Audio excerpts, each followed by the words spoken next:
আমি এই মুহূর্তে দাঁড়িয়ে আছি নেত্রকোনা জেলা মোহনগঞ্জ উপজেলার জৈনপুরে। আমার ঠিক পাশে যে দুটি কবর দেখতে পাচ্ছেন, একটি হচ্ছে উকিল মুন্সি এবং অপরটি হচ্ছে ওনার ছেলের আব্দুল সত্তার সাহেব।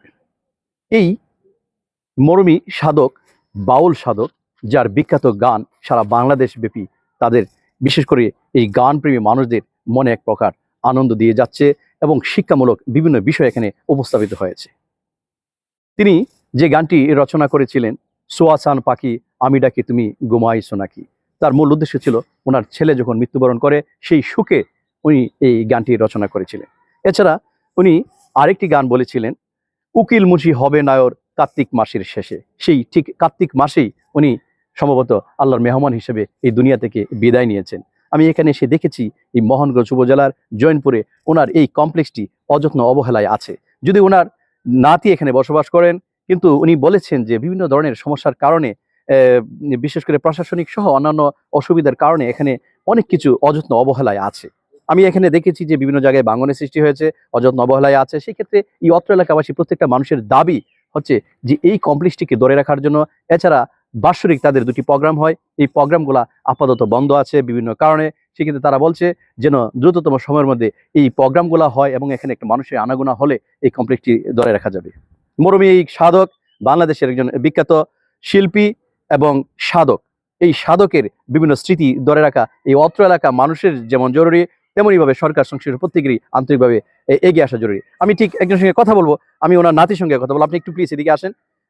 ওনার নাতি, এই যে এখানে বিভিন্ন ধরনের সমস্যা হচ্ছে, সমস্যাগুলো সৃষ্টি হচ্ছে, আপনারা কি কর্তৃপক্ষের কাছে জানিয়েছেন কিনা কোনো ধরনের? না, এই ধরনের বলছি। কিছু কিছু লোক আসছে নেত্রকোনা থেকে, ঢাকা থেকেও আসছে। আমি বলছি যে এই ধরনের সমস্যা দেখেন, বাঙ্গা টেঙ্গা গেছে, ওনার আমার ফটো টটো নিছে। বলছে ঠিক আছে, এটা হবে, এই ধরনের বলছে। কিন্তু এখনো যে আপনারা খুব দেখবেন, যদি পারেন দয়া করে এটা একটু করে দিলে ভালো হতো। অনেক ধন্যবাদ আপনাকে। আমি ঠিক পাশে একজনের সঙ্গে কথা বলবো। তিনি মোহনগঞ্জ উপজেলারই সন্তান। তিনি এই মরমী কবি সাধককে ভালোবাসেন, সেই ভালোবাসার জায়গা থেকে উনি জায়গাগুলোতে আসেন। এখানে বিভিন্ন ধরনের অব্যবস্থাপনা আছে, সেই বিষয়ে আপনার কি বক্তব্য? অবস্থাপনা, বিশেষ করে এলাকার লোকেরা যদি এটা একটু নজর দেয়, প্রশাসন, আমাদের থানা নির্বাহী কর্মকর্তা আছেন, উনি যদি একটু খেয়াল করেন এটার দিকে, তাহলে আবার এটা জেগে উঠবে আশা করি। আর উকিল মুন্সির আরেকটি গান আমি আপনাকে বলি, ভিখারি দোয়ারে দ্বারা ভিক্ষা দেয়া বিদায় কর, কোথায় ভিখারি মরলে কলঙ্ক তোর। এই যে গানগুলা আসলে মানুষের হৃদয় কেড়ে নেয়। মানুষ অনেক পরিবর্তন হয় উকিল মুন্সির গান শুনে।